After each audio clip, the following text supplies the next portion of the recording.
The royal family is famous for its silence.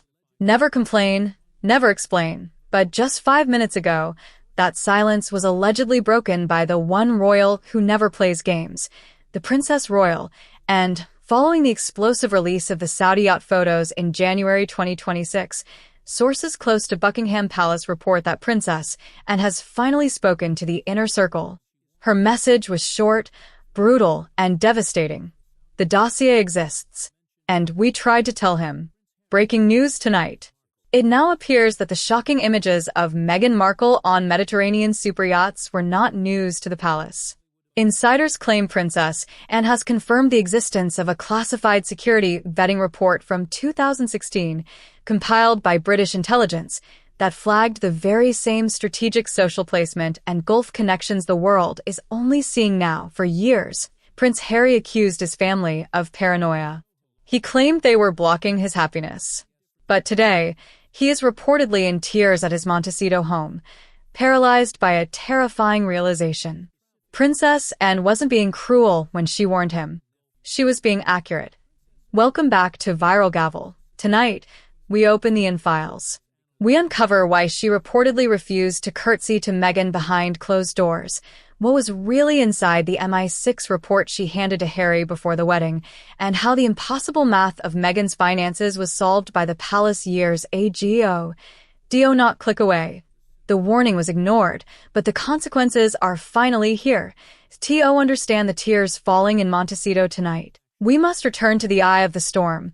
Autumn 2016, when Prince Harry began dating Meghan Markle, standard royal protocol dictated a level 3 vetting by palace security officers. Usually, this is a mundane formality, a check for outstanding debts or criminal records. But with Meghan, sources suggest the vetting process triggered immediate red alarms deep within the intelligence community. According to palace insiders, the intelligence gathered didn't just show a charming Hollywood actress. It allegedly revealed a glaring contradiction that no amount of PR could explain away. Princess, and known for her no-nonsense approach and deep ties to the security establishment, was reportedly the first to read the file. What she saw was a timeline that didn't add up. Between 2008 and 2012, Meghan Markle publicly described herself as a struggling actress, barely surviving in Hollywood. Her documented income came from minor acting roles and brief television appearances. Yet surveillance data and travel logs in the dossier allegedly told a very different story. The report placed this struggling actress on yachts worth tens of millions of dollars, attending private gatherings that cost more per night than most people earn in a year. Princess Anne looked at the impossible math and asked the question Harry refused to ask. Who paid? She knew that struggling actresses do not casually move through elite international power spaces without serious financial backing. Someone covered the travel. Someone covered the access.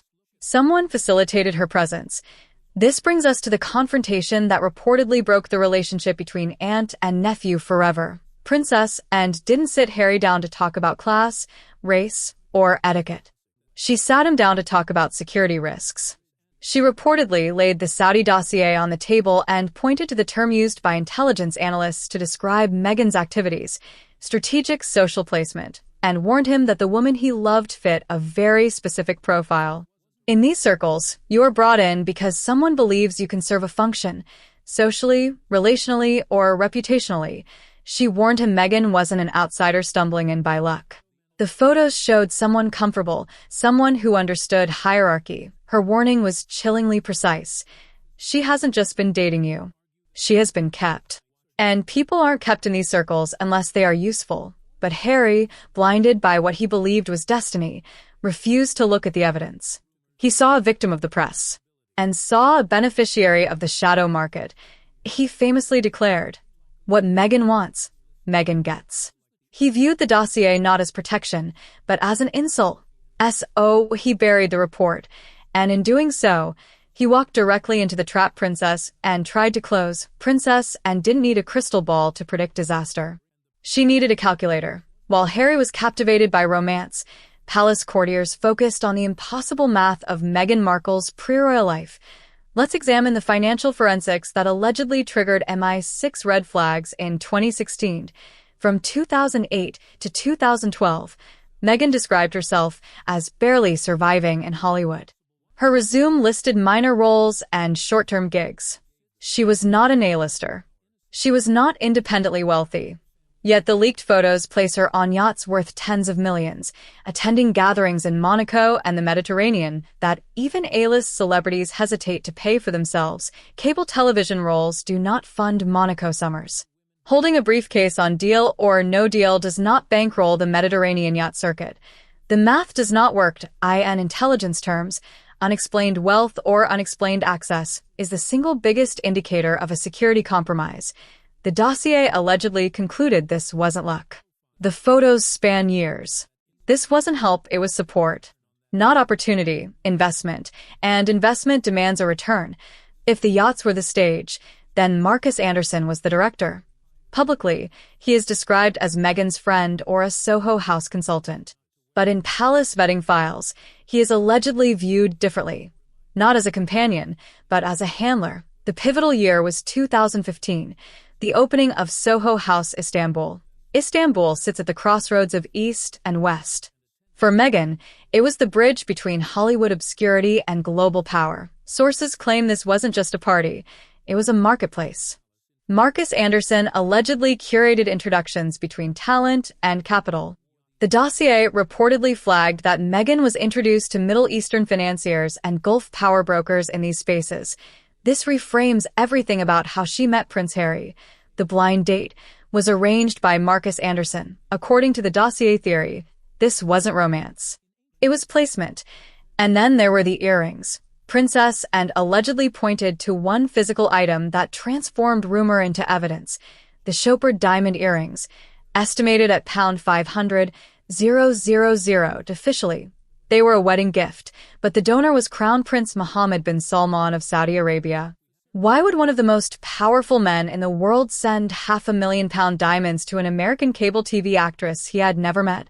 In Gulf culture, gifts of that magnitude are not given to strangers. Analysts have speculated these earrings fit the profile of a severance payment, a final high-value gift when a regular moves on to a permanent marriage, a golden handshake. Palace aides reportedly begged Meghan not to wear them after Jamal Khashoggi's murder. But she did, against advice, Princess, and that choice wasn't vanity. It was allegiance. For Prince Harry, this is the moment of anagnorisis, the tragic realization. He isn't crying because of photos on a yacht. He is crying because the dossier he ignored turned out to be the script of his life. His hero narrative collapses. Meghan did not need saving. She understood power long before she met him. And now, the silence from the Sussex camp speaks louder than any denial. No statements. No legal threats. Because silence means the evidence is real. The question now is redemption. Can a bridge burned this badly be rebuilt?